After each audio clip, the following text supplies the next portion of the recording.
Okay, welcome back to members of 121 Community Church in Grapevine, Texas, and our ongoing study in Paul and the Faithfulness of God by N.T. Wright. We're going to look at our recall triad now for that early Christology of Paul's, located on from pages 645 to 665. And we'll begin with block one. We're going to take a look at Paul's derived Jewish sources.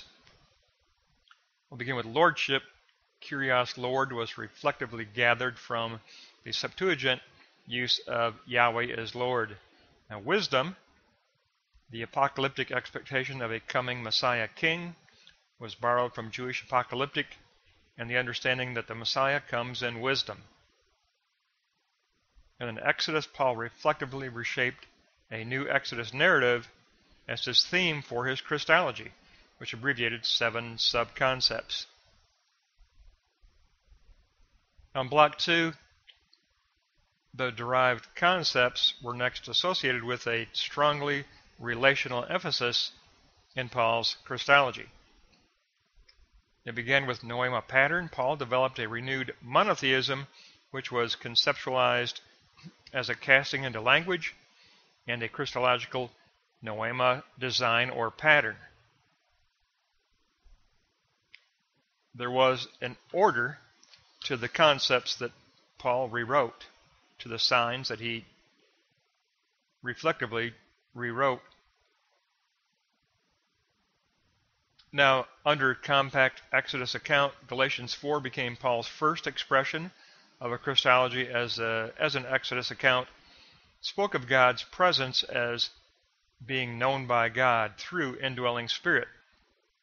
To be in the Messiah means to be known by God and indwelt by Spirit. Under the category of apocalypsis, for Paul, Christ was the embodiment of the one God of Jewish monotheism who has brought the full apocalyptic revelation. So, it did not conflict with Paul's monotheism. On block 3, the derived Jewish sources and the strong relational emphasis led Paul to posit Christology as what N.T. Wright terms eschatological monotheism. It's a Christology as an eschatological monotheism.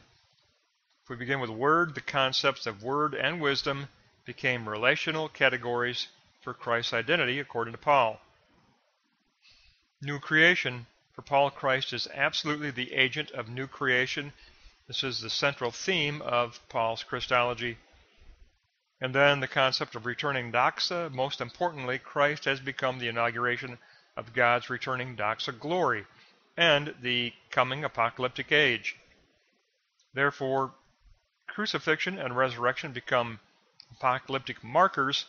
The crucified Christ becomes for Paul the center of the Shema prayer of Jewish monotheism.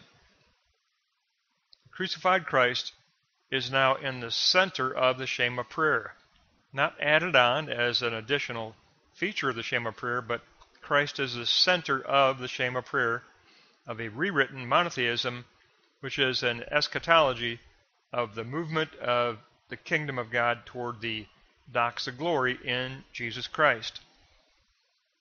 So Paul went from derived Jewish sources through the filter of relational emphasis and the theme of Exodus to work up a Christology of a eschatological new creation that is moving toward the full returning doxa glory of Christ. Therefore, it is centered in the apocalyptic markers of crucifixion and resurrection. So that's going to wrap up a great lesson on Paul's early Christology as deeply centered in his rewritten monotheism. What N.T. Wright wants to point out here is that this does not compromise the Shema prayer of monotheism for Paul. Christ was discovered in the center of the one God. He is the embodiment of the one God. He is the center of a new rewritten Jewish monotheism for Paul. So it can very much be taken up as an eschatological monotheism, a movement an eschatological movement toward the full doxa glory and the final parousia, returning advent of Christ. That's going to wrap up our recall triad for pages 645 to 665.